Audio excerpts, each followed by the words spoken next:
প্রত্যেক বছর বৃষ্টি হলে আমাদের বাড়িঘর ছাড়তে হয়। এটা 1-2 বছরের সমস্যা না, এটা বিগত 20-25 বছরের সমস্যা।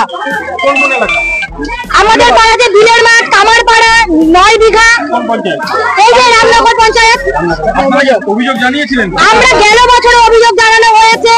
সবাই সব বড় বড় পদের সব ইয়েরা এসছে, লোকরা এসে বলে গেছে যে এবছর আমাদের জলে ভুগতে হবে না, আমাদের ব্যবস্থা করে দেবে। কিন্তু আপনারা গিয়ে দেখুন, প্রত্যেকটা ঘরের ভেতরে জল, সাপ ঢুকে যাচ্ছে, বাচ্চা কাচ্চা নিয়ে থাকা দেয়, ওরা কোনো ব্যবস্থাই করে না। এত বছর বলে গেছে মেন রোড হচ্ছে, তার জন্য জলে যাওয়ার ব্যবস্থা করা হচ্ছে না।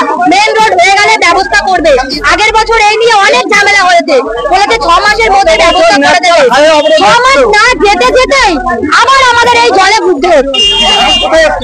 এখন পঞ্চায়েতে এসছি, আমরা তালা লাগিয়ে ওনাকে আমরা এসে বলেছি যে আপনি নিচে আসুন, নাহলে আমরা উপরে আছি।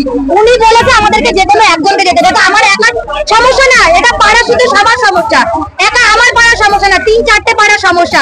ওনাকে বলা হয়েছে আপনারা যদি ওপরে গিয়ে কথা বলতে হয় সবাই মিলে যাবে কথা বলতে। আমার নাম কবিতা দেবনাথ। কবিতা দেবনাথ। পাবলিক এখনো দাঁড়িয়ে আছে, উনি এখনো ওপর থেকে নামছে না। উনি নামলে পরে কথা বলবো, দেখবো উনি কি ব্যবস্থা নেয়। আমাদের যে প্রধান জলে ভাসছে, পঞ্চায়েতের এই দুরবস্থা কেন?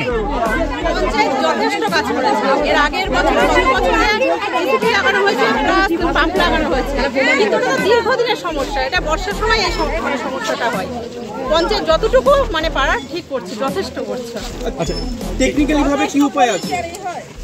এবার সেটা তো টেকনিক্যাল ব্যাপারটা তো আমি বুঝতে পারবো না, এটা আমাদের ইঞ্জিনিয়ার আছে, উনি দেখছেন। এরা বলছেন যে পাশের ওয়ার্ডে ড্রেন তৈরি হয়েছে, এই ওয়ার্ডে নামানো হচ্ছে সেই জল। না না, এটা আমার জানা নেই যে একটা ওয়ার্ড থেকে ড্রেন আর একটা ওয়ার্ডের মধ্যে, এটা আমার জানা নেই। বলছি পঞ্চায়েতের সামনে তো দীর্ঘদিন ধরে প্রায় 1 মাস ধরে নোংরা জল, ড্রেনের জল আসছে। চেষ্টা করছি এটা আমরা আলোচনা করেছি, এটা ড্রেনটা কিভাবে কি করা যেতে পারে, বা এই ড্রেনের জলটা কিভাবে নদীতে ফেলা যেতে পারে।